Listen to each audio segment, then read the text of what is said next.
Hello the world.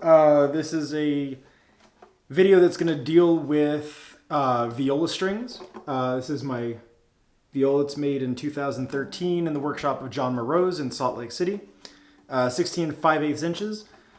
Currently strung, it's not going to be in focus. Oh, there it goes. Currently strung with Larsen A, Eva Perazzi Green D and G, and an Eva Perazzi Gold rope core C string, my absolute favorite thing in the entire universe. I basically have given up on the Spyrocore. I refuse to use any other C string. It's not quite as ballsy as the Spyrocore, but it's so much more beautiful and it doesn't impose its own will on the instrument. It's got a little bit of grit and a little bit of love to it. So this is going to be a basic test. I'm just going to do some scales. I want to see what happens when I put new strings on. This set of Eva Perazzis is about done. They never really settled quite right. That happens every once in a while, but I guess it's just my turn.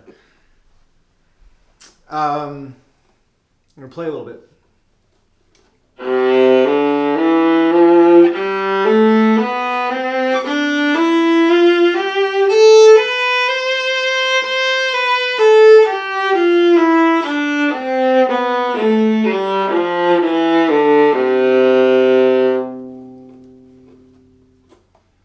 I'm also messing with my shoulder rest setup, so pardon me if it's constantly being adjusted.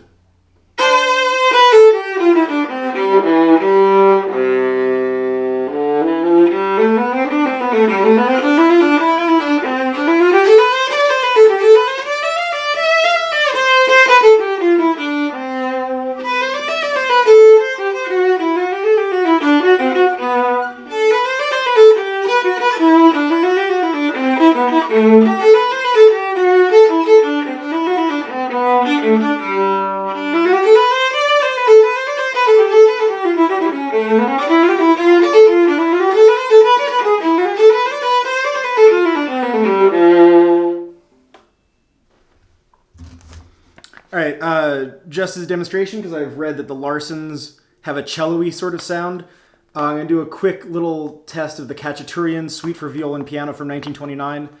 This is not the version you can really find recordings of very easily. There's one video of it on YouTube, and mine's not going to be a good example, so here we go.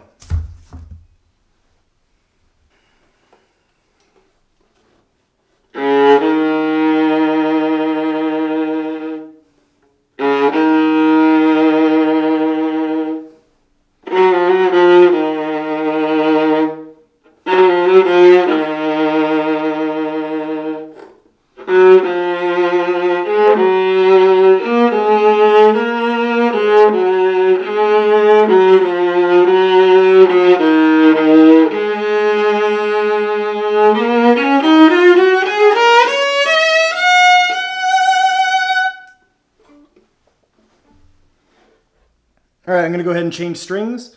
I'll do basically the same thing when I get back with the Larsens.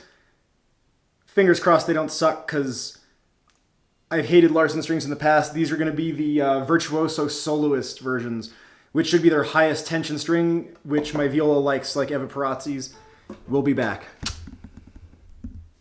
Alright, we're back. I've changed the strings.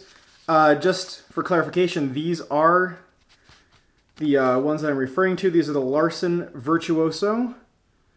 And, sorry, it's up here. It is the Soloist edition. These are the high tension ones. We'll see how they do. I've had them on for about 10 minutes and they're actually surprisingly pitch stable. The cat complains. Hi, Bubby. What? Dad's recording. Go sit on your plinth. I love you. You want to come in? Okay. You have to be quiet, though.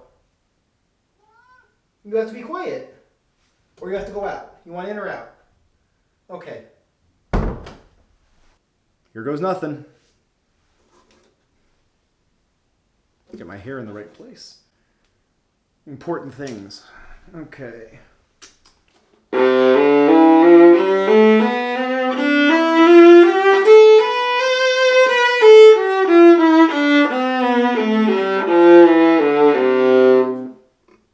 different than last time, but you get the point.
So I'm still figuring out how to play these strings correctly. They seem to have a little bit of a learning curve because I'm not pulling a sound directly out of the G sometimes. It has a little bit of a honk. That could be me bowing incorrectly. That could be bow speed. I'll update these as these strings break in and settle. I'll probably do one more set of this in a little bit, but for now, this is what we have. I'm going to listen to them myself.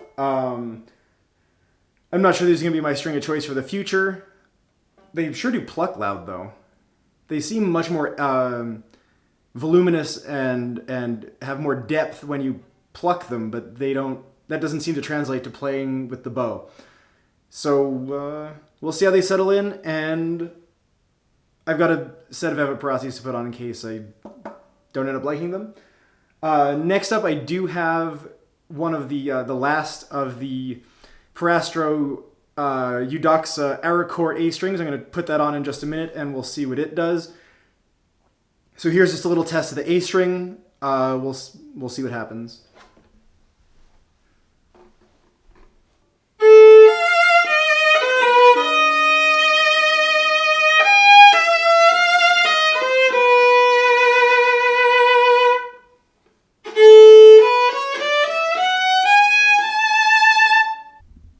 Alright, we're back once more. I've replaced the A string, which was a Larsen medium, the A string of choice for basically any sensible violist. I literally don't know anybody who doesn't use one. I hear that people use the blue thing. Yarger. I hear that people use the Yarger Forte A string as an alternative to the Larsen if their instrument doesn't like it, but I literally don't know anybody myself who uses one. So we'll see what this eudoxa-aricore does. I think these have been discontinued, and these are just kind of a novelty at this point. Obviously, I'm not going to switch to it permanently, but I was curious enough to pay the price of entry with a 20% off sale. So here we go.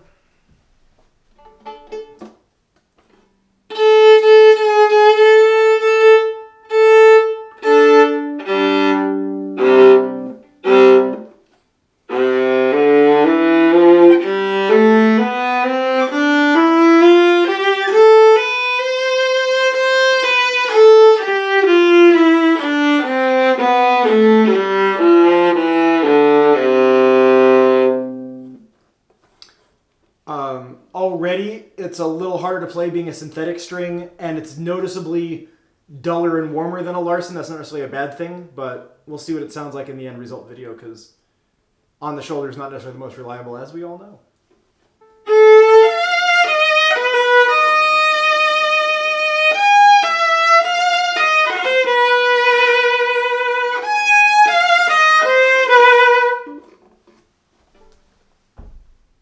We're going to take a look back. This is not an A string that I am enjoying. It's difficult to play. It sounds quiet.